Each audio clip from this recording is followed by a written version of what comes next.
মালিক নাফরমান তো দেখছি, কিন্তু এই জমানার সবচেয়ে বড় ওলি কে আমারে দেখাও।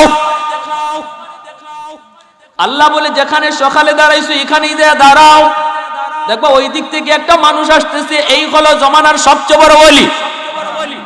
মুসা আলাইহিস সালাম তিনি ওখানে যায় দাঁড়ালেন, দাঁড়ায় অপেক্ষা করতেছেন জগতের শ্রেষ্ঠ ওলিকে তিনি দেখবেন, যার উপরে আল্লাহ পাক এত খুশি এত খুশি। হঠাৎ করে তাকায় দেখেন আল্লাহু আকবার, আল্লাহু আকবার। সকালবেলা যেই মানুষটা দুনিয়ার সবচেয়ে বড় নাফরমান হইয়া এই দিকে গেল, বিকালবেলা ওই মানুষটাই জগতের সবচেয়ে বড় ওলি হইয়া ফিরতেছে।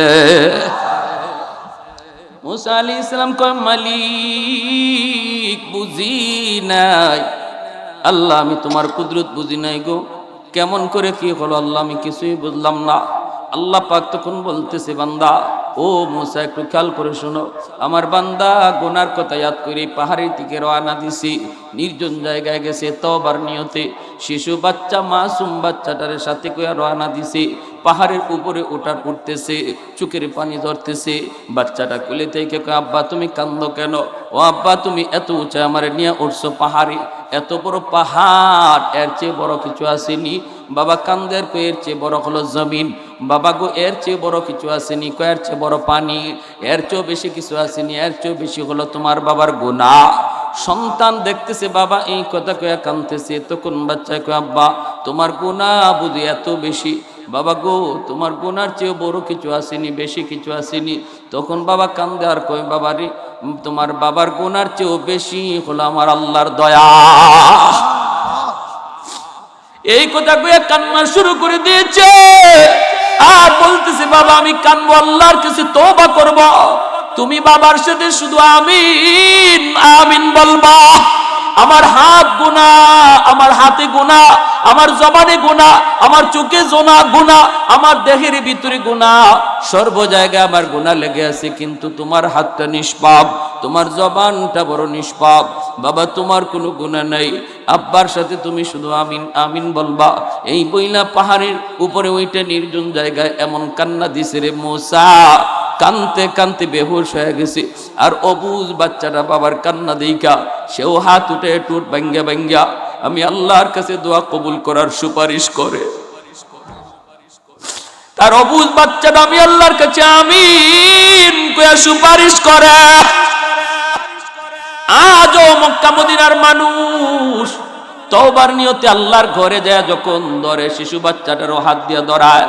এখনো মক্কার মানুষেরা এমন এই আওয়াজ এই নিয়মটা রয়েছে, অবুঝ শিশু বাচ্চারে নিয়ে বাপ মা আল্লাহর ঘর ধরে তওবা করে, আল্লাহ পাকের কুদরতি দিল খুশ হয়ে যায়।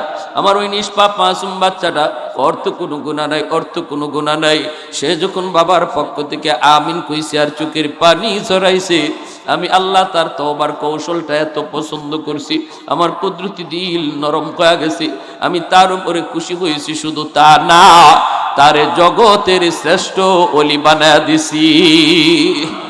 কুল ইন কুনতুম তুহিব্বুনাল্লাহ ফাত্তাবিউনি ইউহিব্বুকুমুল্লাহ।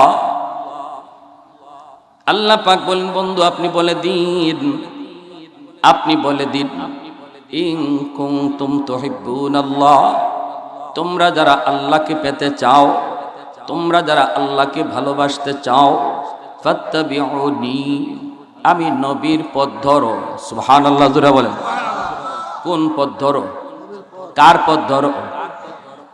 আল্লাহ বলেন, আল্লাহ বলেন বন্ধু আপনি বলে দিন, এই জমিনে যারা আমি আল্লাহকে পেতে চায়, আমাকে যারা পেতে চায়, তাহলে একটাই পথ, একটাই মত, একটাই তরিকা।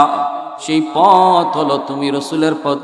যেই পথ দিয়ে তুমি রসুল আমি আল্লাহকে পাইছো, ওই পথ দিয়ে ওরা যদি আমাকে তালাশ করে পেয়ে যাবে। সুবহানাল্লাহ। একটাই পথ, একটাই মত, একটাই পথ, একটাই মত, একটাই তরিকা। আমার মায়ার নবীর রঙে রঙিন হয়ে যাও, চুলটারে নবীর মতো বানাও, চেহারাটা নবীর মতো বানাও, আখলাকটারে নবীর মতো বানাও, ব্যবসাটারে নবীর মতো বানাও। তোমার আমার জীবনে এমন কোন সেক্টর নাই যেই সেক্টরে আমার নবীর আদর্শ নাই। রান্নাঘর থেকে নিয়ে রাষ্ট্র পরিচালনা পর্যন্ত সর্ব জায়গায় নবীর তরিকা আসেনি না নাই? আমার নবীর আদর্শ আসেনি না নাই? মাপে কম দিলে নবীর আদর্শ, ভেজাল জিনিস ভালো করে বেচা এটা নবীর আদর্শ, দোকানদারিতে মিথ্যা কথা বলা এটা নবীর আদর্শ, ব্যবসার নামে সুদের ব্যবসা করা এটা কি নবীর আদর্শ? হ্যাঁ? এ যুবক, এজন্য দিলটারে নরম করে কথাগুলি শোনো। একটাই পথ, একটাই মত হলো আমার আপনার, একটাই পথ, একটাই মত আল্লাহকে পাওয়ার। সেই পথ হলো নবীর পথ। নবীর পথ, আমার নবী যেই পথ দিয়ে আল্লাহকে পাইছেন, আমাকে আপনাকে ওই পথ দিয়ে হাঁটা লাগবে। বাড়ির মালিক যদি কয় আমাকে পাইতে হলে এই রাস্তায় আসতে হবে, আমার বাড়িতে আসতে হলে রাস্তা হলো এই, তাহলে বাড়ির মালিকের বলে দেওয়া পথেই তারে পাইতে হবে, তারে খুঁজতে হবে। নিজের চিন্তায়, নিজের তরিকায়, নিজের যুক্তিতে যদি আমি রাস্তা বের করি, কোনোদিন মালিক পাওয়া যাবে? আরেকটু জোরে বলেন, পাওয়া যাবে? ভান্ডারির দরবারে যারা যায় ওদেরকেও যদি জিগান কারে খুঁজো, কয় আল্লাহরে খুঁজি। পারি না কয়? দয়াল বাবার দরবারে যে যায় তারেও যদি জিগান কারে খুঁজো, কয় আল্লাহরে খুঁজি। কিপলা বাবার দরবারে যে যায় তারেও যদি জিগান কারে খুঁজো, কয় আল্লাহরে খুঁজি। সবাই বলবে আল্লাহরে খুঁজি, কিন্তু কেউ ভিন্ন পথে, কেউ ভিন্ন তরিকায়, ভিন্ন লাইনে আল্লাহকে খুঁজতেছে। আমার আপনার বুদ্ধি দিয়ে আল্লাহকে পাওয়া লাগবে না, আল্লাহ নিজেই তার রাস্তা বলে দিচ্ছেন। আল্লাহ নিজেই বলতেছেন কোন পথে তারা হাঁটলে পাওয়া যাবে। একটাই পথ, একটাই মত, সেই পথ হলো নবীর তরিকা। যার ভিতরে আল্লাহর নবীর সুন্নত যত বেশি, আমার নবীর আখলাক যার ভিতরে যত বেশি, বোঝা গেল সে আল্লাহকে তত পাইছে। সুবহানাল্লাহ জোরে কোন। আল্লাহকে সে তত পাইছে, তত পাইছে, আল্লাহকে সে তত পাইছে। দেখেন না কত সুন্দরভাবে আল্লাহ বলতেছেন, ও বন্ধু আপনি বলে দিন, যারা আমি আল্লাহকে পেতে চায় সেজন্য তোমার পথ ধরে, সেজন্য তোমার পথ ধরে, সেজন্য তোমাকে ভালোবাসে। আল্লাহ বলেন নাই, আল্লাহ বলেছেন সেজন্য তোমার অনুসরণ করে। প্রসঙ্গ চলছে ভালোবাসা, নিয়ে আসলেন আল্লাহ ইত্তেবা। কেন ঘুরাইলেন? তাফসীরের কিতাবে মুফাসসিরিনে কেরাম বলেন, আল্লাহ পাক বুঝাইলেন ভালোবাসা কার অন্তরে নবীর কি পরিমাণ সেটা প্রমাণ হবে নবীর ইত্তেবার দ্বারা। ঠিক কিনা? নবীর ইত্তেবা নাই, ধারে কাছেও নাই, যেভাবে মন চায় এভাবেই দুনিয়াদারি করতেছে, কিন্তু দাবি করে মুখে আশিক রাসূল। আল্লাহ তার কোরআনের এই আয়াত দ্বারা বুঝাইলেন এই আস্তা একটা মিথ্যাবাদী, ধোঁকাবাজ, আস্তা একটা মিথ্যাবাদী, ধোঁকাবাজ। মুখে আশিক রাসূল দাবি করার নাম ইশক নয়, কাজে প্রমাণ করতে হবে। ঠিক কিনা? আমার ভাইয়েরা, বন্ধুরা, যুবক, প্রসঙ্গ চলছে ভালোবাসার। আল্লাহ প্রসঙ্গ, ভালোবাসার প্রসঙ্গ আল্লাহ গোড়ায় নিয়ে আসলেন ইত্তেবা। এরপর আল্লাহ বলেন ইউহিব্বুকুমুল্লাহ। এখানেও আল্লাহ প্রসঙ্গ গোড়ায় দিলেন, কথার ধরন আল্লাহ গোড়ায় দিয়েছেন, ঘুরাই দিয়েছেন। কয়বার যে এখানে আল্লাহ কথার ধরন ঘুরাইছেন একটু বুঝেন আপনারা, যারা বুঝার আছেন একটু বুঝবেন। ইন কুনতুম তুহিব্বুনাল্লাহ, তোমরা যদি আল্লাহকে ভালোবাসতে চাও, প্রসঙ্গ ভালোবাসার, আমি আমার নবীর অনুসরণ করো, তাহলেই তোমরা আমাকে পেয়ে যাবা, আমাকে পেয়ে যাবা। কিন্তু এই কথা আল্লাহ বলেন নাই। আল্লাহ বলেছেন তোমরা যদি আমার বন্ধুর পথ ধরে আমি আল্লাহকে তালাশ করো, আমাকে খুঁজতে হবে না, বরং আমি তোমাদের খুঁজে বের করব। সুবহানাল্লাহ। ইউহিব্বুকুমুল্লাহ, আল্লাহ নিজে তারে ভালোবাসবেন। তোমরা যদি আল্লাহকে ভালোবাসতে চাও, নবীর অনুসরণ করো, তাহলে আল্লাহ তোমাকে ভালোবাসবেন। বলা দরকার ছিল তাহলে তোমরা আল্লাহকে পেয়ে যাবা, আল্লাহর ভালোবাসা তোমাদের অন্তরে প্রমাণ হবে। কিন্তু না, মালিক তো এইভাবে কথাটা বলেন নাই, কথাটা বলেছেন তোমরা যদি নবীর পথ ধরে হাঁটো, তাহলে আমাকে খুঁজে বের করা লাগবে না, বরং আমি খুঁজে বের করব। আমি আল্লাহ তোমাদের ভালোবাসবো, আমি তোমাদেরকে ভালোবাসবো, আমি তোমাদেরকে বের করে নিব, আমি তোমাদেরকে কুলে তুলে নিব। ওয়াগফির লাকুম যুনুবাকুম, প্রসঙ্গ ভালোবাসার। মাগফিরাত কেন আসলো? গুনাহ মাফের কথা কেন আসলো? হাকিমুল উম্মত থানবী আলাইহির রাহমা কিতাবের ভিতরে সুন্দর করে মিসাল দিয়ে তিনি বুঝাইছেন, কত সুন্দর মিসাল আল্লাহর ওলি দিয়েছেন। তিনি বলেন, দেখো আল্লাহ পাক বলতেছেন, বান্দারি তুমি যখন আমাকে পাওয়ার জন্য আমার সঠিক রাস্তা দিয়ে হাঁটবা, আমি আল্লাহর বলে দেওয়া পথ দিয়ে তুমি আমাকে পাওয়ার চেষ্টা করবা, অর্থাৎ আমার বন্ধুর পিছনে পিছনে তুমি হাঁটবা, আমার হাবিব যেই পথ দিয়ে আমাকে পাইছে ওই পথ দিয়ে যখন তুমি তার পিছনে পিছনে হাঁটবা, এই পথটা বড় কষ্টের পথ, এই পথটা বড় অনেক জুলুম নির্যাতনের পথ, এই পথটা আরামের পথ নয়। এই পথে আসতে গেলে তুমি কখনো কখনো পড়ে যাবা, কখনো কখনো তুমি হুচট খাইবা। তুমি যদি পইরা যাও, পইরা গেলে পরে তোমার গায়ে যে বালি লাগবে, তোমার গায়ে যে কিছু গুনার ছোটা লাগবে, এই গুনার সিটা ফাটাগুলো আমি আল্লাহ পরিষ্কার করে দিব। কেন আল্লাহ পরিষ্কার করবেন? দেখবেন, বাবা যখন সন্তানকে হাঁটা শেখায়, সন্তান যখন বাবাকে ধরতে শিখে, ওই বাবা সন্তানকে ডাক দেয়া কয়, বাবা এই যে আব্বু, আসো একটা কদম দিলি আব্বুকে পেয়ে যাবা। মা একটু দূরে দাঁড়ায় কয়, বাবা এই যে মা দাঁড়ায় আছি, একটু হাঁটো, এই যে মাকে তুমি পেয়ে যাবা। ছোট্ট বাবু নতুন হাঁটা শিখেছে, এক কদম দুই কদম দিয়াই পরে যাওয়ার মতো অবস্থা হয়। দ্রুত মা দৌড় দিয়া সন্তানকে কুলে তুইলা নেয়। যখনই দেখে সন্তান এক কদম দিয়েছে, দুই কদম দিয়েছে, মা খুশি হয়ে যায়, সন্তান পড়ে যেতে দেয় না, দৌড় দিয়া কুলে উঠায় নেয়। আর কই, এই যে আম্মুরে ধরে ফেলেছ, এই যে আব্বুরে ধরে ফেলেছ। বলুন তো, সে কি বাবারে ধরছে না বাবায় যায় ধরছে? বাবায় দৌড় দিয়ে যে ধরলো, মা তারে যায় ধরলো, অথচ সন্তানকে বুঝ দেয়া কয়, এই যে তুমি আব্বুকে ধরে ফেলেছো। আল্লাহ পাক রব্বুল আলামিন কই, বান্দারে যখন আমি আল্লাহ দেখি তুমি তোমার পথটা সঠিক, এই সঠিক পথ দিয়ে তুমি আমাকে পাওয়ার চেষ্টা করতেছ, আমি পর্যন্ত আসা তোমার জন্য বড় কষ্টকর। আমি খুশি হইয়া ওই মার মতো বাবার মতো আমি আগায়া গিয়া তোমাকে রহমতের কুলে উঠায় নিব। পরে যাবা কখনো মাটিতে, মা ময়লা পরিষ্কার করে আর সান্ত্বনা দেয়, না বাবা তুমি পড়ো নাই, না তুমি বাতে পাও নাই, না গা ময়লা লাগে নাই। মা ঝাড়া দিয়া দুলা বালিগুলি পরিষ্কার করে দেয়। আল্লাহ পাক রব্বুল আলামিন কয়, বান্দা এই পথে হাঁটতে তোমার এদিক সেদিক কিছু গুণ ভুল ত্রুটি যদি হইয়া যায়, আমি আল্লাহ এইভাবে তোমার গুনাহগুলি ঝাড়া দিয়া পরিষ্কার করে দিব। ويغفر لكم ذنوبكم والله غفور رحيم। আমি আল্লাহ গুনাহ মাফ করি, শুধু তা না, আল্লাহ বলেন আমি দয়া মায়ার সাথে গুনাহ মাফ করি। আমি শুধু গুনাহ মাফ করি তা না, আমি আল্লাহ দয়া আর মায়ার সাথে মাফ করি।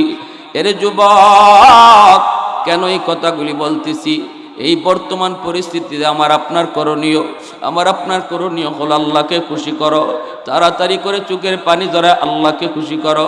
যখনই বান্দা চোখের পানিটা চাইরা আল্লাহরে খুশি করে, তওবার নিয়তে যখন তওবা করে, আল্লাহ পাক রব্বুল আলামিন তার উপর কি পরিমাণ খুশি হয়। আল্লাহ রব্বুল আলামিন কয়, ইন্নাল্লাহা ইউহিব্বুত তাওয়াবিন ওয়া ইউহিব্বুল মুতাতাহহিরিন।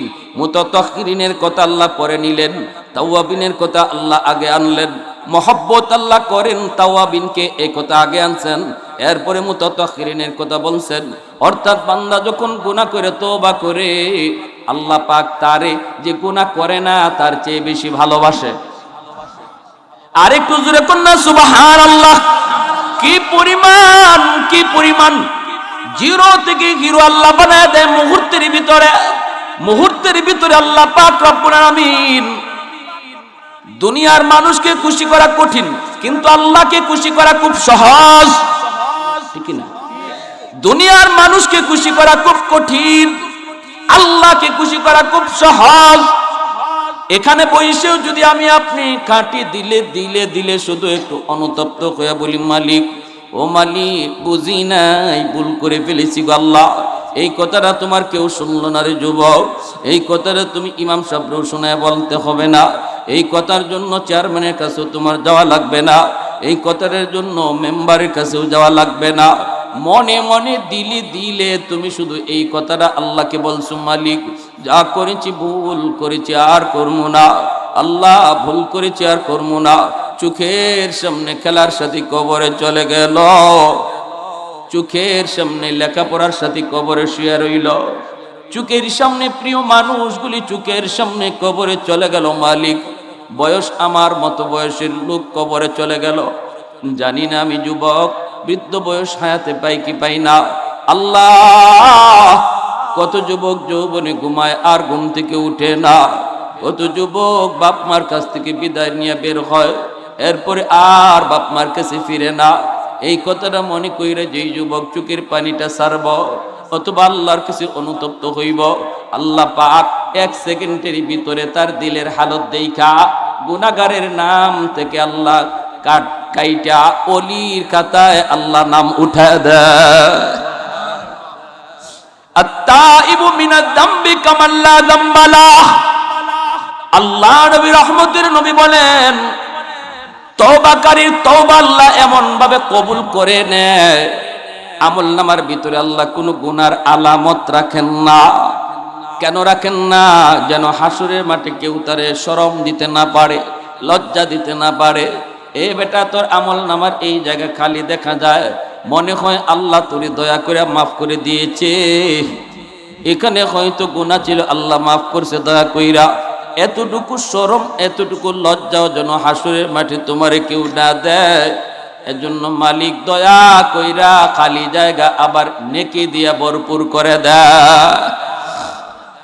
গুনাহ যদি পাহাড় পরিমাণ হয়, পাহাড় পরিমাণ গুনাহকে আল্লাহ তওবার খাতিরে নেকি বানায় দেয়। গুনাহ যদি সাগর পরিমাণ হয়, তওবার খাতিরে সাগর পরিমাণ গুনাহ নেকি হয়ে যায়। ইল্লা মান তাবা ওয়া আমানা ওয়া আমিলা আমালান সালিহা ফাউলাইকা ইউবাদদিলুল্লাহু সাইয়্যাতিহিম হাসানাত। আল্লাহ পাক রব্বুল আলামিন নিজে বলেছে, তওবাকারী যখন তওবা করে রে যুবক, ওই তওবার খাতিরে আল্লাহ পাক রব্বুল আলামিন পিছনের জীবনের গুনাহগুলি আল্লাহ নেকি দ্বারা বদলায় দেয়। তাহলে বুঝুন তওবাকারী মুহূর্তের ভিতরে সে কেমন করে আল্লাহর ওলি হয়। কারণ তার আমল নামায় কোনো গুনাহ তো থাকেই না, বরং গুনাহগুলি নেকি হইয়া নেকিও ডাবলের ডাবল বেড়ে যায়, নেকির পরিমাণ বেড়ে যায়। তওবার খাতিরে খালি গুনাহ মাফ হয় তা না, নেকিও বাইরে যায়। এজন্যই তওবাকারী মুহূর্তের ভিতরে আল্লাহর ওলির খাতায় নাম লিখে। বিশেষ করে যে যুবক যৌবনে আল্লাহকে ডরায়া গুনাহ থেকে বাঁচে আর চোখের পানি ঝরায়, ওই যুবকের নামটা আল্লাহ মুহূর্তের ভিতরে ওলির খাতায় লিখে। কারণ এই জমিনে যত আল্লাহর ওলি গুজরায়া গেছেন, যত আল্লাহর ওলি অতীত হয়ে গেছেন, প্রত্যেকেই আল্লাহর ওলির খাতায় নাম লেখাইছেন যৌবন কালে। যৌবন কালটা হলো আল্লাহর ওলি হওয়ার বয়স। তাহলে বলুন, তওবা করলে খালি কি গুনাহ মাফ হয়, না গুনাহগুলি নেকি দিয়ে বদলানো হয়? গুনাহগুলি নেকি দিয়ে বদলানো হয়। এজন্য হযরত আবু বকর সিদ্দিক রাদিয়াল্লাহু তাআলা আনহু হযরত ওমর ফারুক রাদিয়াল্লাহু তাআলা আনহুকে বলেছিলেন, ভাই উমর, আমার মনে হয় তোমার জীবনের নেকি আমি আবু বকরের চেয়ে অনেক বেশি। এমনি হযরত ওমর বললেন, দলিল? দলিল হলো আল্লাহর কোরআনের আয়াত। কোন আয়াত? কয় ইল্লা মান তাবা ওয়া আমানা ওয়া আমিলা আমালান সালিহা ফাউলাইকা ইউবাদদিলুল্লাহু সাইয়্যাতিহিম হাসানাত। আল্লাহ পাক রব্বুল আলামিন তওবার খাতিরে পিছনের গুনাহগুলি নেকি দিয়ে বদলায়। যদি এমন হয় রে উমর, তাহলে তোমার পিছনের জীবনের গুনাহ তো আমি আবু বকরের চেয়ে বেশি। ইসলাম গ্রহণ করার আগে তুমি গুনাহ করছো আমার চেয়ে বেশি। ইসলাম গ্রহণ করার কারণে, তওবার কারণে, নেক আমল করার কারণে আল্লাহ পাক রব্বুল আলামিন তোমার অতীতের সেই বেশি গুনাহকেও নেকি বানায়া দিছে। এতে আমি আবু বকর মনে করি, আমি আবু বকরের চেয়েও তোমার নেকি অনেক বেশি হয়ে গেছে। এই কথা বলতেই হযরত ওমর বলেন, ভাই আবু বকর, আমি সোজা সাদা মানুষ, এত পেশগুজ বুঝি না। যদি এমনই হয় বিষয়, আমরা তো জানি উম্মতের শ্রেষ্ঠ হলেন আপনি। যদি আমি ওমরের জীবনের নেকি আপনার জীবনের নেকির চেয়ে বেশি হয় গো, তাহলে আসুন আমরা জীবনের নেকি বদলা বদলি করে ফেলি। আমি ওমরের জীবনের নেকি আপনাকে দিয়ে দিব, আর আপনি আপনার জীবনের সমস্ত নেকি লাগবে না, আমি ওমরকে শুধু এক রাতের নেকি দিয়ে দিবেন, এক রাতের। এমনি সিদ্দিক আকবর বলে, ভাই ওমর কোন রাতের নেকি নিতে চাও? হযরত ওমর ডাক দেয়া বলেন, ভাই আবু বকর, ওই রাতটা হলো আমার মায়ার নবীর সাথে হিজরতের রাত। আর একটু জোরে কন্যা সুবহানাল্লাহ। सिद्दीक तेरा नाम से इस्लाम रहेगा, सिद्दीक तेरा नाम से इस्लाम रहेगा, दुनिया की सदाकत में तेरा नाम रहेगा, फारूक तेरा नाम से इस्लाम रहेगा, दुनिया की अदालत में तेरा नाम रहेगा, उस्मान तेरा नाम से इस्लाम रहेगा, दुनिया की सखावत में तेरा नाम रहेगा, हैदर तेरा नाम से इस्लाम रहेगा, दुनिया की शजाअत में तेरा नाम रहेगा, मुआविया तेरा नाम से इस्लाम रहेगा, दुनिया की सियासत में तेरा नाम रहेगा।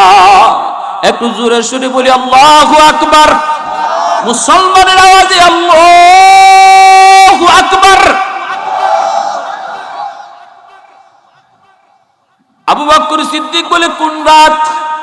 হযরত ওমর বলে, এক রাত। এক রাত কোন রাত? ওই হিজরতের রাত, যেই রাতে তুমি আমার মায়ার নবীকে নিয়ে হিজরত করেছিলা। ও ভাই আবু বকর, ওই একটা রাতের নেকি আমি ওমরকে তুমি দিয়ে দাও, আমি ওমর তোমাকে আমার জীবনের নেকি দিয়ে দেব। এই কথা বলতেই হযরত আবু বকর বলেন, এই রাতটা কেন এত দামি? হযরত ওমর বলেন, জানি না কত দাম, তবে আমি জানি এই রাতে তুমি আমার মায়ার নবীর জন্য অপেক্ষায় ছিলা 40টা রাত। 40টা রাত তুমি ঘুমাও নাই, দরজার পাশে দাঁড়ায় দাঁড়ায় নবীর অপেক্ষায় ছিলা, কখন জানি আমার নবী তোমাকে আইসা ডাক দিবে। 40 রাত তুমি ঘুমাও নাই, অবশেষে সেই রাত আসলো, মায়ার নবীকে নিয়ে তুমি রওনা দিলা। ও ভাই আবু বকর, জাবালে সুর, গারে সুর, ওই গারে সুরের মধ্যে 3 দিন নবীকে নিয়ে অবস্থান করেছো। এই সেই পাহাড়, কত উঁচা সেই পাহাড়, পাহাড়ে উঠতে গেলে কত কষ্ট, উঁচু জায়গায় এমনি তো উঠা যায় না, আবার সেই পাহাড় কত উঁচু। যারা আপনারা মক্কা মদিনা গেছেন তারা দেখছেন গারে সুরে ওঠাটা কত কঠিন, কত কঠিন, ওঠাটাই সম্ভব নয়। এত উঁচু পাহাড়ের উপরে তুমি যে মায়ার নবীকে নিয়ে উঠছো, কিন্তু সেই দিন আমার নবীকে পাহাড় বাইতে দাও নাই, তুমি আমার মায়ার নবীর নিজের কাঁধে উঠাইছিলা, আর নিজে পাহাড় বয়া বয়া সেই গর্তে যে পড়ছিলা। ওই গারে তুমি আমার মায়ার নবীর নিজের কাঁধে লইয়া তুমি পাহাড় বাইছ। সেই গুহার কিনারায় যায়া আমার নবীর আগে ঢুকতে দেও না। তুমি আমার মায়ার নবীর ওই গারের সামনে যায়া আটকায় বলছিল, নবী গো আপনি একটু দাঁড়ান গো, আমি ওই গুহার ভিতরে আগে ঢুকি, যে দেখি গুহাটা নিরাপদ কিনা। যদি গুহাটা নিরাপদ না হয়, কোনো হিংস্র জীব জানোয়ার থাকে, আমি আবু বকরের মৃত্যু হয়ে গেলে উম্মতের তেমন ক্ষতি হবে না গো নবী, কিন্তু আপনার যদি ক্ষতি হয় উম্মত সেই ক্ষতি পূরণ করতে পারবে না। আপনি দাঁড়ান, আমি গুহার ভিতরে ঢুকি। তুমি আগে গুহার ভিতরে যায় ঢুকলা, ঢুকে নিজের পাগড়িটা সিরা সিরা সবগুলি গর্তের মুখ তুমি বন্ধ করে দিয়েছো, যেন কোনো গর্ত থেকে সাপ বের হয়ে আমার মায়ার নবীর ক্ষতি করতে না পারে। একটা গর্ত বন্ধ করার মতো কাপড় ছিল না, নিজের পা দিয়ে তুমি গর্তের মুখটা আটকায় রাখছো। এরপরে আমার মায়ার নবীর তুমি ঘুম পাড়াইছো, অথচ ঘুমের প্রয়োজন ছিল তোমার বেশি। 40টা রাত তুমি ঘুমাও নাই, ওই জায়গায় ঘুমের প্রয়োজন ছিল তোমার বেশি। নিজে না ঘুমায় আমার মায়ার নবীর নিজের উরুতে তুমি ঘুম পাড়াইছো, আর ওই গর্তটা তুমি পা দেয়া বন্ধ করে রাখছো। এই গর্তের ভিতরেই ছিল বিষাক্ত সাপ, এই সাপটা তোমার পায়ে কামড় দিল, বিষের যন্ত্রণায় তুমি অস্থির, তুমি অস্থির, কলিজা ফেটে যায়, কিন্তু বডি তুমি নাড়াও না। কিরিবিরি খায়া তুমি তোমার বিষের যন্ত্রণা হজম করতেছ, বডি কেন নাড়াও না? কেন নাড়াও না? কারণ আমার মায়ার নবী তোমার উরুতে ঘুমাইতেছে। যদি তুমি বডিটা নাড়াও, আমার নবীর ঘুম ভাঙলে কষ্ট হবে। বিষাক্ত সাপের বিষ হজম করেছ, হজম, বডি নাড়াও নাই। আমার মায়ের নবীর যেন ঘুম ভাঙ্গা কষ্ট না হয়। তোমার চোখের এক ফোঁটা পানি আমার নবীর পবিত্র গালে পড়লো, নবীর ঘুম ভেঙ্গা গেল। নবী ঘুম ভেঙে অবস্থা দেখে নিজের পবিত্র লব লাগাইয়া দিলেন। আল্লাহ বিষাক্ত সাপের বিষ পানি করে দিল। ও ভাই আবু বকর, আমি উমর আমার জীবনের সব নেকি দিয়ে দিলাম রে, তুমি আমাকে ওই রাতের নেকিটা শুধু দিয়া দাও। আমার ভাইয়েরা, বন্ধুরা, যুবক, আশিক রাসূল কারে কয় একটু চিনো, একটু জানো। তোমার ইশক আজকে আমার নবীর সাহাবীর চেয়ে বেশি হয়ে গেল। একটু নিজের বুঝাও, একটু নিজের মাথায় ঢুকাও, একটু বুঝাও, একটু মাথায় ঢুকাও। সিদ্দিক আকবর তখন বলতেছেন, ভাই ওমর, বিষয়টা যদি এমনই হয় তাহলে চলো, আমি নিজেও তো জানি না ওই রাতে আমি আবু বকরের কি পরিমাণ নেকি হয়েছে। চলো আমরা আল্লাহ নবীর কাছে যাই, নবীকে জিজ্ঞেস করি। আমিও জানি, তুমিও একটু জানো, ওই রাতে আমার কি পরিমাণ নেকি হয়েছে আমি আবু বকর জানি না। একটু জানি, এরপরে সিদ্ধান্ত নিব পাল্টাবো কি পাল্টাবো না, বদলাবো কি বদলাবো না। দুজন মায়ার নবীর সামনে এসে হাজির হয়ে গেলেন। দুজনই তো মায়ার নবীর সাহাবী, মায়ার সাহাবী। একজন নবীর ডান হাত আর একজন নবীর বাম হাত। আজও মায়ার নবী তার দুনো সঙ্গী, দুনো বন্ধুরে নিয়া নবী রওজায় শুয়ে আছেন। নবী তার পাশে দুনো বন্ধুকে নিয়া চিরনিদ্রায় রওজায় কাছে শুয়ে আছেন রে যুবক। ওই দুজন মায়ার নবীর কাছে যায় হাজির। আল্লাহ নবী বলে, ও আবু বকর, ঘটনা কি? দুজন একসাথে কি উদ্দেশ্য নিয়া? সিদ্দিক আকবর বলেন, নবী গো, আমরা দুজন জীবনের নেকি পাল্টাপাল্টি করতে চাই। ওমর আমাকে তার জীবনের নেকি দিয়ে দিতে চায়, আর আমি তাকে আমার জীবনের নেকি না, বরং সে আমার জীবনের একটা রাতের নেকি চায়, একটা রাতের নেকি চায়। আমি জানি না ওই রাতে আমার কি পরিমাণ নেকি হয়েছে, আপনার কাছে জানতে আইছি গো নবী। আল্লাহ নবী বলেন, আবু বকর, এটা কোন রাতের কথা তুমি বলছো? সিদ্দিক আকবর বলেন, নবী গো, ওই রাত হলো আপনার সাথে হিজরতের রাত। আল্লাহ নবী বলেন, আবু বকর, বদলাইবা কি বদলাইবা না, পাল্টা পাল্টি করবা কিনা আমি নবী জানি না। আমি এই ব্যাপারে কোনো সিদ্ধান্ত দিব না, কারণ তোমরা দুজন আমার বড় মায়ার। আবার নবীজির শ্বশুর, দুজন নবীর শ্বশুর। চার খলিফার প্রথম দুই খলিফা নবীর শ্বশুর, পরের দুই খলিফা হলেন নবীজির জামাতা দামান আবু বকর ওমর রাদিয়াল্লাহু তাআলা আনহুমা। দুজন হলেন মায়ার নবীর শ্বশুর, আর উসমান আর হযরত আলী রাদিয়াল্লাহু তাআলা আনহুমা নবীর দামান। এজন্য মায়ার নবীকে, আবু বকর, আমি বলবো না, আমি বলতে পারবো না, সিদ্ধান্ত আমি কেমনে দিব? তোমরা নিজেরা পাল্টাপাল্টি করবা কিনা, তোমাদের বুঝও কম না, তোমরা নিজেরাই সিদ্ধান্ত নিবা। তবে যেই জিনিসটা তুমি জানতে চেয়েছো রে আবু বকর, দুজন যেই বিষয়টা জানতে চেয়েছো, ওই রাতে তোমার কি পরিমাণ নেকি হয়েছে, এই কথাটা আমি বলতে পারি, এটা তোমাকে জানাইতে পারি। নবী তখন বলেন, আবু বকর, তামাম দুনিয়ার সমস্ত উম্মতের নেকি যদি এক পাল্লায় রাখা হয়, আর তুমি আবু বকরের এক রাতের নেকি যদি এক পাল্লায় রাখা হয়, তোমার পাল্লা বাড়ি হয়ে যাবে। আর একটু জোরে বলে সুবহানাল্লাহ। তখনই আবু বকর বলতেছে, ভাই ওমর, তাহলে আমি পাল্টাপাল্টি করতে রাজি না, পাল্টাইলে ঠকবো। এ যুবক, এজন্য বলি দিলটারে নরম করে কথাগুলি একটু শোনো। আজ আমরা এখানে বসেছি, কোন হালত নিয়ে দিলের অবস্থা কার কেমন কেউ জানে না। জানেন কে? আর একটু জোরে বলেন, জানেন কে? যদি বলি, মালিক আমি আর জীবনে সুদের ব্যবসা করবো না, আর আমি মাপে কম দিব না, মিথ্যা বলবো না, যা করেছি ভুল করেছি, কথাটা কেউ শুনলো না, শুনলেন আমার আল্লাহ। মানুষ যা শুনে না শুনেন কে? মানুষ যা দেখে না দেখেন কে? মানুষ যা পারে না পারেন কে? মুহূর্তের ভিতরে আল্লাহ গুনাহগারের তালিকা থেকে নাম কাইটা ওলির খাতায় নাম উঠায় দেয়। মেট্রিক পাস করতে সময় লাগে, আইএ পাস করতে সময় লাগে, দারোগা হইতে সময় লাগে, ফসল গড়ে তুলতে সময় লাগে, ব্যবসার লাভের টাকা গড়ে তুলতে সময় লাগে, সব কিছুতে সময় লাগে, সব কিছুতে সময় লাগে। সময় লাগে না শুধু এক কাজে, সেটা হলো আল্লাহরে খুশ করা। আল্লাহকে খুশ করতে সময় লাগে না।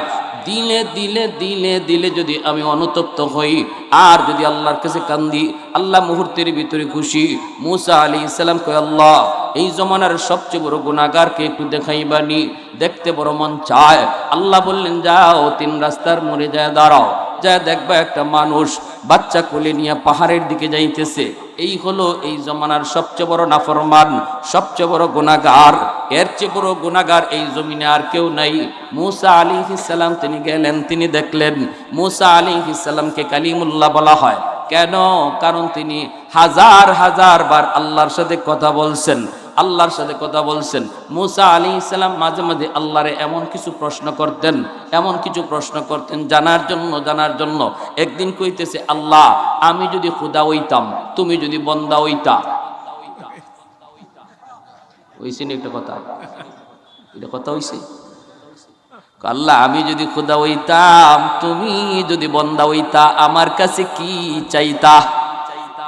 ওই দেখেন, ওইটা উদ্দেশ্য। মুসানবীর উদ্দেশ্য হইল তুমি নিজের মুখে কও আমি এটা চাইব। আল্লাহ পাক কই, মুসা কি কইতেছ? হুঁশ আসেনি? বলি মালিক আমার একটা উদ্দেশ্য আছে, আগে কও তুমি যদি হইতো। জানি তো হইতো না, যদি এরম হইতো কিতা চাইতা? আল্লাহ বলে, মুসা যদি এমনই হইতো আমি তোমার কাছে সুস্থতার নিয়ামত চাইতাম।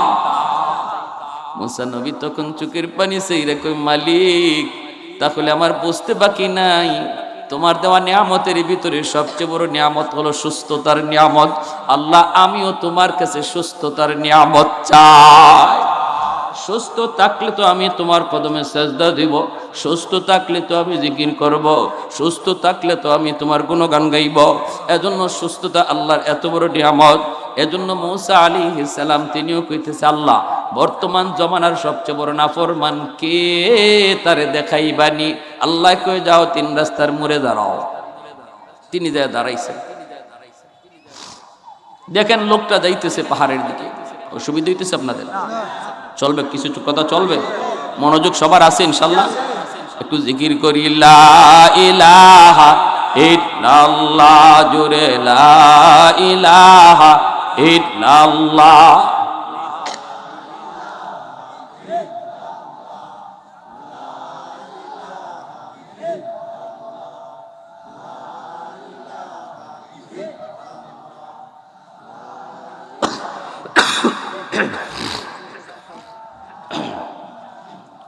লা ইলাহা ইল্লাল্লাহু মুহাম্মাদুর রাসূলুল্লাহ।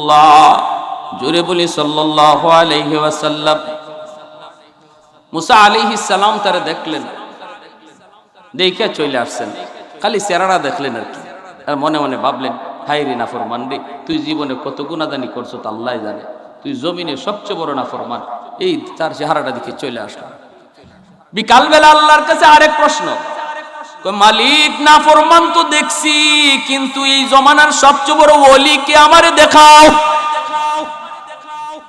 আল্লাহ বলে, যেখানে সকালে দাঁড়াইছো এখানেই দাঁড়াও, দেখো ওই দিক থেকে একটা মানুষ আসতেছে, এই হলো জমানার সবচেয়ে বড় ওলি।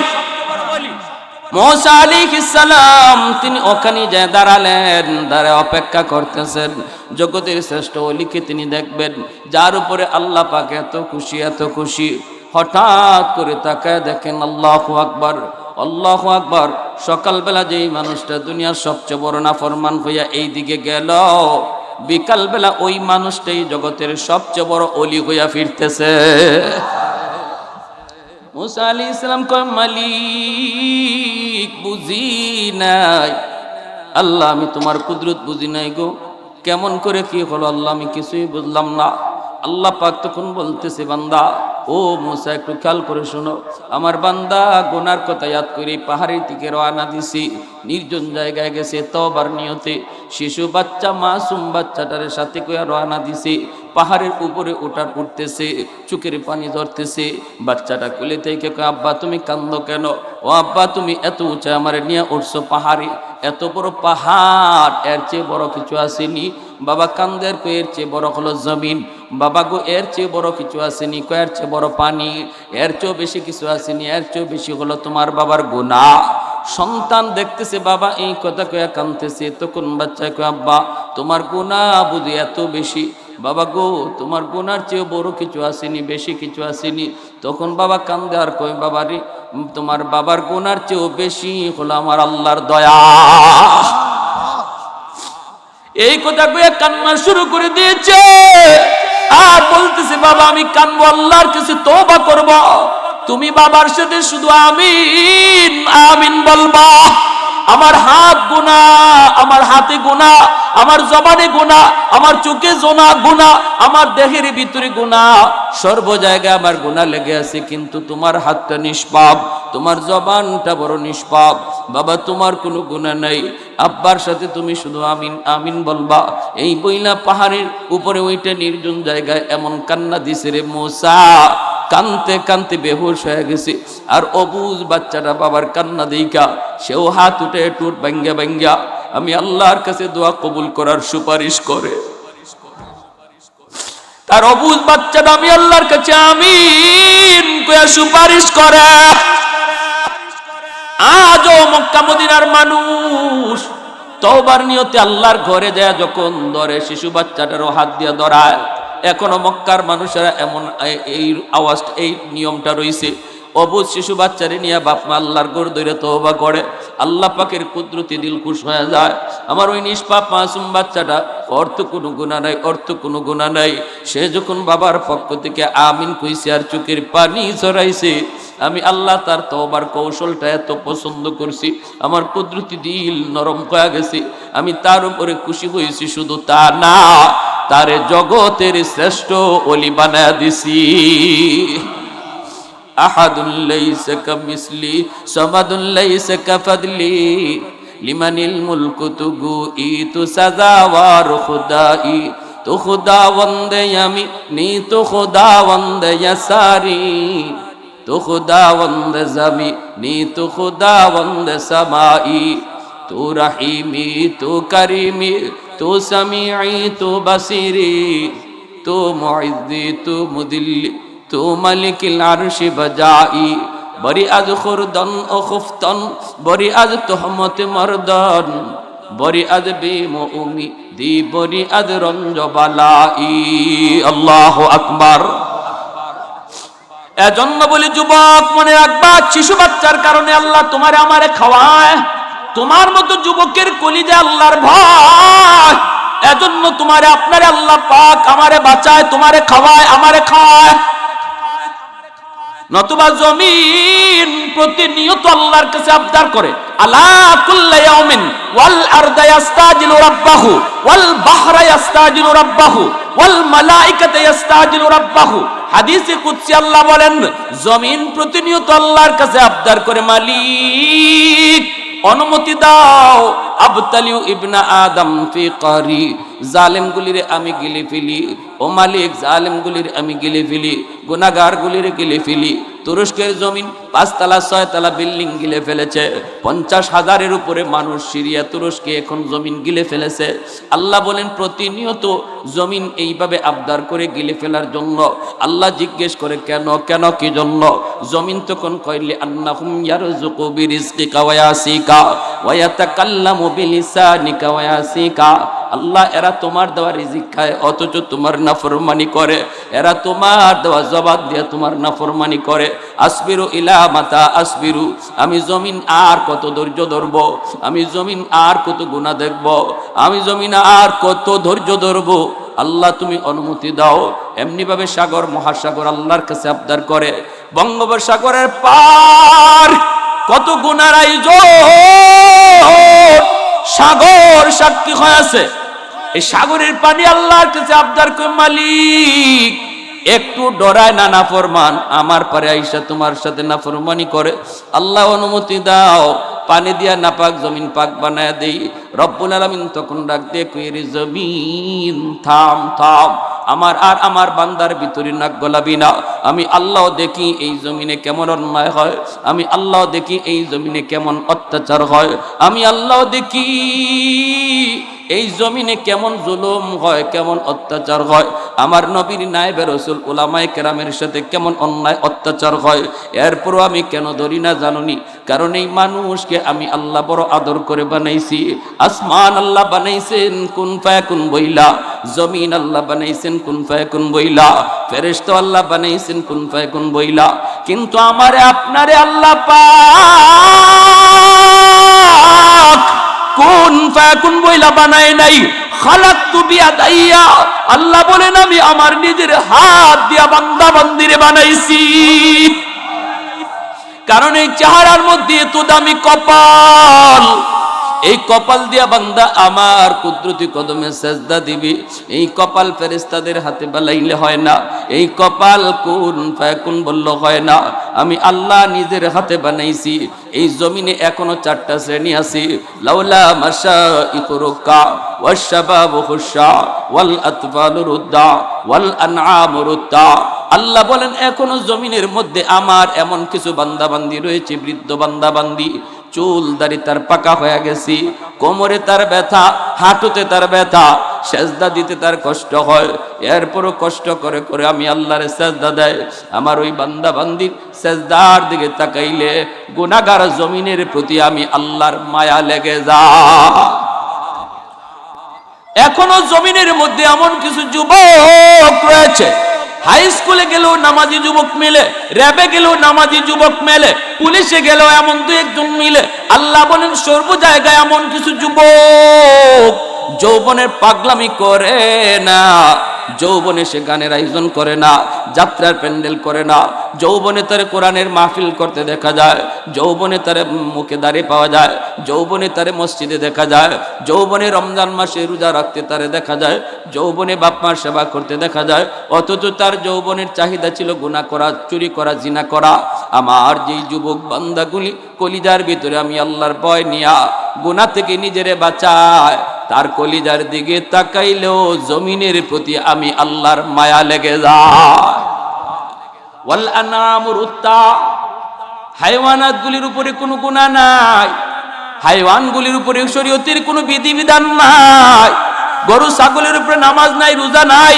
আল্লাহ বলে এই গরু ছাগলগুলিও আসমানি জমিনি গজবে শামিল হয়ে যায়, অথচ এই গরু ছাগল হাঁস মুরগির কোনো অন্যায় নাই, অপরাধ নাই, ওদের দিকে তাকাইলেও আমি আল্লাহ জমিনের প্রতি মায়া লাগে। 4 নম্বরে আল্লাহ বলেন ওয়াল আতফালু রুদ্দা, ঘরে ঘরে এমন কিছু শিশু বাচ্চা রয়েছে যারা নিষ্পাপ, যারা অবুঝ, মাসুম, এদের উপরে শরীয়তের বিধিবিধান এখনো জারি হয় নাই, এখনো জারি হয় নাই। অপরাধের করেছে তার মা, গুনাহ করছে তার বাবা, শাস্তি আসতে চায় তার বাবার কারণে, গজব আসতে চায় তার মার কারণে, কিন্তু এই বাচ্চাটার তো কোনো গুনাহ নাই, অপরাধ নাই। এই বাচ্চাটাও যখন গজবে শামিল হইয়া ঠোঁট ভাঙ্গা ভাঙ্গা আমি আল্লাহর কাছে ভয়ে কান্দে, তার ভাঙ্গা ঠোঁটের কান্না দেখলো আমি আল্লাহ জমিনের প্রতি মায়া লেগে যায়।